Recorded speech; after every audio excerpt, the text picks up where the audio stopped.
কান্না করে না।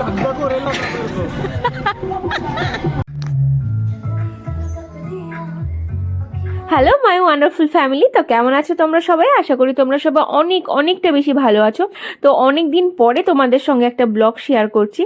তো দিনটা হচ্ছে 24শে ডিসেম্বর। দিনটা খুব ভালো ছিল, আবার খুব ভয়ঙ্করও, মানে খুব ভয়েরও ছিল, মনের মধ্যে খুব ভয়ও এসেছিল, আর খুব মজাদার ছিল, মানে সব কিছু নিয়ে এই দিনটা আমার ছিল। তো সেই দিনটা আমি তোমাদের সঙ্গে শেয়ার করতে যাচ্ছি। তো দিনটা 24শে ডিসেম্বর, আর সকালবেলা খুব বেশি কুয়াশা ছিল, মানে সত্যি খুব বেশি কুয়াশা ছিল। তো আমি আর ভাই স্টেশনে চলে এসেছি, কারণ আজ হচ্ছে আমার এক্সাম ছিল, টেটের এক্সাম ছিল। তো আমি ভাইকে নিয়ে যাচ্ছি আমার ব্যাগ ধরার জন্য।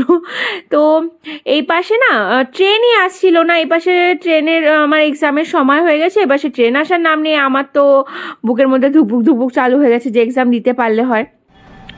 যেইভাবে হোক দৌড়ে সৌড়ে পৌঁছালাম এক্সাম হলে, এক্সাম দিয়ে ঠিয়ে আমাদের তো খুব বেশি খিদে পেয়ে গেছে। সেই জন্য ভাই বললো যে দিদি পাশেই একটা হাট আছে, মানে মাদার হাট বলে, তো সেখানে চলো, খুব ভালো খাবার পাওয়া যায়। আমি বললাম ঠিক আছে চলো যাই দেখি। তারপরে এসে দেখলাম 25শে ডিসেম্বরে আগের দিন গেছিলাম, তো খুব সুন্দর করে সাজিয়েছিল জায়গাটা, দেখে খুব ভালো লাগলো প্রথমে। তো ঢুকে তো আমার সত্যি বলতে খিদে উড়ে গেল, যে এত বেশি লাইন দেখে খিদেই উড়ে গেছে, যে এই যতক্ষণ আমি ভিতরে পৌঁছাবো ততক্ষণ আমার আর খিদে থাকবে না, মানে আমি থাকবো না তো আর খিদে কি থাকবে বলো।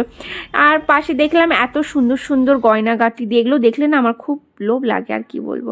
তো এগুলো বেশি তাকালাম না। এই পাশে আমার বর চলে এসেছিল, গাড়ি নিয়ে হাজির হয়েছে। তো আমরা দৌড়াতে দৌড়াতে গেলাম ওনার কাছে, যে চলো চলো। আমার গিয়েই আমি বলছি, হাই করার আগেই আমি বলছি যে আমার খুব বেশি খিদে পেয়েছে, আগে আমাকে খাওয়াতে নিয়ে চলো। তারপরে উনি গাড়ি চালু করলো। তারপরে আমরা যেতে যেতে সামনে একটা সুন্দর একটা ধাবা পেয়ে গেছিলাম। তো সেই ধাবায় আমরা গেলাম। যাওয়ার পরে ওইখানে আমরা ভালোই, মানে এখানে গিয়েও দেখি না খুব বেশি ভিড়। এখানে তো কম, আমরা ঢোকার সাথে অনেক লোক বেরিয়ে গেছিলো, তো এখানেও অনেক বেশি ভিড় ছিল। আমি মনে মনে ভাবছি আজকে দিনটা কি আছে, কিছু আছে না কি বুঝে পাচ্ছিলাম না। তারপর এখানে আমরা খাবার অর্ডার করলাম, তারপরে এখান থেকে খাওয়া দাওয়া করে বেরিয়ে পড়লাম। এখানকার খাবার ভালোই ছিল, একটু ঠান্ডা ছিল কিন্তু ভালো ছিল খাওয়া দাওয়া, মানে মোটামুটি ভালো ছিল। ডালটাও ভালো ছিল, ডালের থেকে বেশি আমার পাঁপড়টা বেশি ভালো লেগেছে। এই যে আমার বর দেখো এখান থেকে একটা পাঁপড় খেয়ে নিল, কি বলবো বলো। তারপরে খাওয়া দাওয়া করে গাড়ির মধ্যে একটা মাস্ত ঘুম দিলাম। বাস, মানে এবার তোমাদের আমি নিশ্চয়ই বলবো আমরা যাচ্ছি কোথায়। গাইস, এতক্ষণ মানে প্রাণ হাতে বেরিয়ে গেছে, কারণ নাও নদী গঙ্গা মা, আমাদের ওই পারে যেতে হবে, আমাদের কোনো রাস্তা নেই, সেই নগরদ্বীপ হয়ে যেতে হবে, নয়তো এখন অতটা দূর আবার রিটার্ন যাওয়া সত্যি অসম্ভব, নয়তো বাড়ি চলে যেতে হবে, নদী পার হতে হবে, তাও কিসে, নৌকাতে। তো দেখা যাক, চলো সাথে থাকো। বুঝতে পারছি না, খুব ভয় লাগছে, খুব ভয় লাগছে, যদি কিছু হয়ে যায় রে এই নদীর মধ্যে, ভগবান কি হবে। চলো দেখি, দেখা যাক কি হয়। সবাই এখন মাথা চাপড়াচ্ছে, আর কিছু করার নেই, এখনো নদীর ওই পারে যেতে হবে, আর কোনো রাস্তা নেই, শুধুমাত্র নদী পার করে এখান থেকে যেতে হবে, আর নয়তো সেই নগরদ্বীপে আবার রিটার্ন যেতে হবে, তার ছাড়া এখন কি করা যাবে জানি না, অনেক বড় রিস্ক।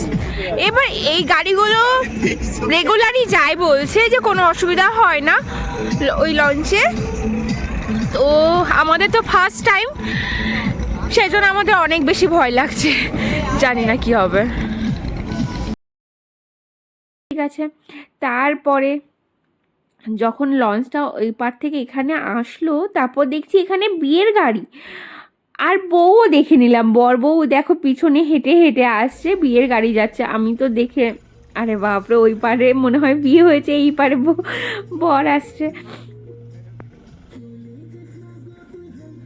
তারপর গাড়ি নিয়ে যখন ওই লঞ্চের দিকে যাচ্ছিল মানে কেমনই যেন ফিল আসছিল কারণ সত্যি কথা বলতে এটা আমাদের ফার্স্ট টাইম ছিল এই জিনিসটা, সেজন্য আমাদের একটু ভয় হচ্ছিল। কারণ তোমাদের সঙ্গে তোমরা নিশ্চয় আমাকে কমেন্ট করে জানিও যে তোমাদের সঙ্গে এই ঘটনাগুলো কতবার ঘটেছে। আমার সঙ্গে ভাই এটা ফার্স্ট টাইম ছিল। কেমন ফিলিং भाई साहब? बहुत ही खतरनाक। देखो नदी में भाई साहब কান্না করে না बताओ एक्सपीरियंस कैसा लगा हम? তো চলো আমাদের একটা নতুন এক্সপিরিয়েন্স হয়ে গেল। তো এখন আমরা বেরিয়ে পড়ছি বোলপুরের উদ্দেশ্যে। বোলপুরে না আমার হাজব্যান্ডের একটা ফ্রেন্ড থাকে, মানে ওর বেস্ট ফ্রেন্ড হচ্ছে। তো ওইখানে দাদাটা ওখানে জব করে। তো আমরা তাদের বাড়িতেই যাব এখন, মানে উনি যে কোয়ার্টারে থাকে সেখানেই আমরা যাব। ওইখানে থেকে থেকে আমরা বোলপুরটা ঘুরবো। আর বোলপুরে না এখন পৌষ মেলা হচ্ছে, খুব বড় করে পৌষ মেলা হচ্ছে। আর এই দাদাটার বোলপুরে মানে পৌষ মেলা খুব বড় একটা দোকান আছে। সেটা কিসের দোকান আর কেন সেটা আমি তোমাদের নিশ্চয়ই জানাবো। আর পৌষ মেলাটা যে এতটা বড় সেটা ধারণা করা যায় না। আমরা পৌঁছে গেছি, পৌঁছে রেডি সেডি হয়ে মেলায় বেরিয়ে গেছি। মেলায় গিয়ে আমি সত্যি আই অ্যাম তো অবাক যাকে বলে, খুব খুব বড় মেলা। তো তোমরা যদি মেলার ভিডিও দেখতে চাও আর মেলাটা যে কতটা বড় সেটা দেখতে চাইলে প্লিজ আমাকে কমেন্টে জানিও। আর প্লিজ আমার চ্যানেলটা সাবস্ক্রাইব করে দিও, আর একটা লাইক তো দিয়েই দিতে পারো তোমরা বলো। তো একটা লাইক করে দিও, আমি মেলার ভিডিও নিশ্চয়ই